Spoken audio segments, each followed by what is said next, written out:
Hello, everyone. Welcome to the Newsbrowse News broadcast. According to a report by the Canadian press, Iran's Joint Military Command has warned that all oil tankers traversing the crucial Strait of Hormuz must utilize its officially approved routes or face an immediate and forceful response. This warning has once again escalated international tensions over the vital energy transit waterway. The statement from Iran's Qatam al-Anbiya military command follows recent meetings in Qatar, where U.S. and Iranian diplomats engaged with mediators to negotiate a permanent end to the conflict. Under a previous interim agreement, vessels were allowed to transit the strait without charges for 60 days. However, Tehran is now insisting on controlling the navigation routes and eventually imposing transit fees, a position strongly rejected by the United States and several Gulf Arab nations. An attempt by Oman and the United Nations to establish an alternative shipping route led to regional attacks, highlighting the volatility of the situation. Iran's warning also condemned the presence of U.S. fighter jets in the area, calling it a threat to regional security and national sovereignty.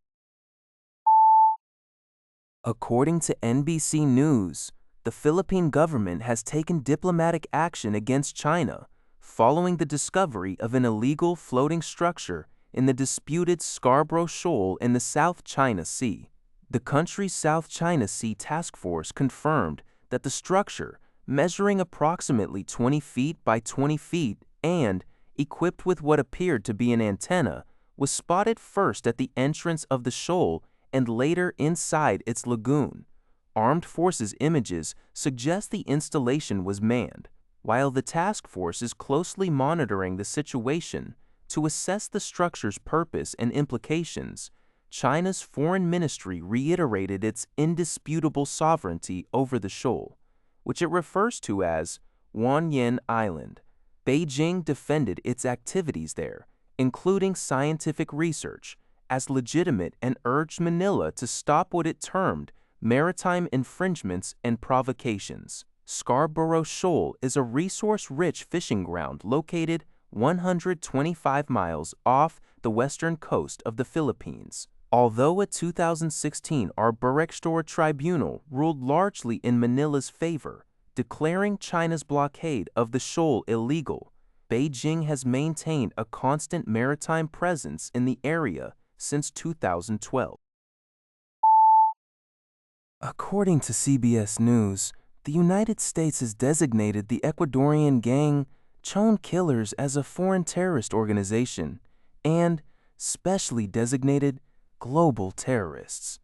In a statement, U.S. Secretary of State Marco Rubio explained that the gang has carried out numerous violent attacks targeting civilians, law enforcement officers, and government officials, including high-profile assassinations. As a result of this FTO designation, any assets the gang or its members hold within U.S. jurisdictions will be frozen. Additionally, the group's leaders and associates will be subject to U.S. sanctions and potential criminal prosecution. The Trump administration emphasized its partnership with Ecuadorian President Daniel Noboa to keep illicit drugs off U.S. streets and disrupt the financial networks of violent narco-terrorists. Ecuador's foreign ministry welcomed the U.S. decision, expressing gratitude for Washington's firm support in Noboa's all-out crackdown on organized crime. Ecuador has increasingly transformed into a major cocaine trafficking hub driven by international cartels. This designation is part of a broader U.S. campaign against Latin American gangs, which recently included actions against Venezuela's Tren de Aragua and Mexico's Sinaloa cartel. Wealthy Maltese businessman Yorgen Fenech has gone on trial on complicity charges over the 2017 murder of investigative journalist Daphne Caruana Galizia, NBC News reports. Caruana Galizia, a prominent anti-corruption reporter, was killed instantly when a remote-controlled bomb detonated beneath her car seat as she drove away from her home. At the time of her death, she was investigating 17 Black, an offshore company later revealed to be owned by Fenech, which was allegedly set up to channel corrupt payments to Malta's political leaders. Prosecutors allege Fenech paid Melvin Thuma, a former taxi driver who acted as a middleman, €150,000 to orchestrate the hit. Thuma was later granted a pardon and confessed his role, detailing the plot to authorities.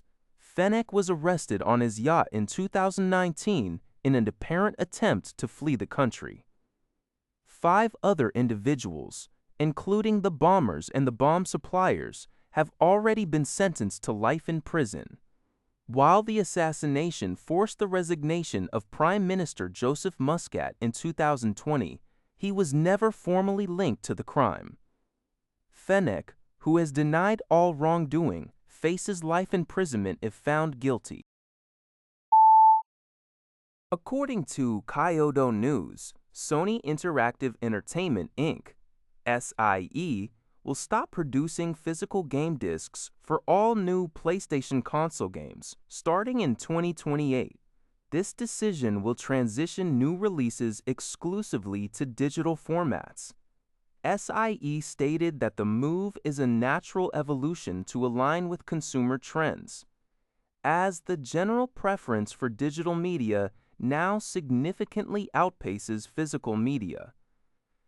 The shift will not affect games released before January 2028, which will remain available on disc. Industry trends have dramatically favored digital downloads and online access. In the fiscal year ending March, Sony recorded 2.64 trillion yen, approximately $16.4 billion in game software sales, with physical disc sales representing less than 5% of that total. That's all for this video. Thank you for watching. See you in the next video.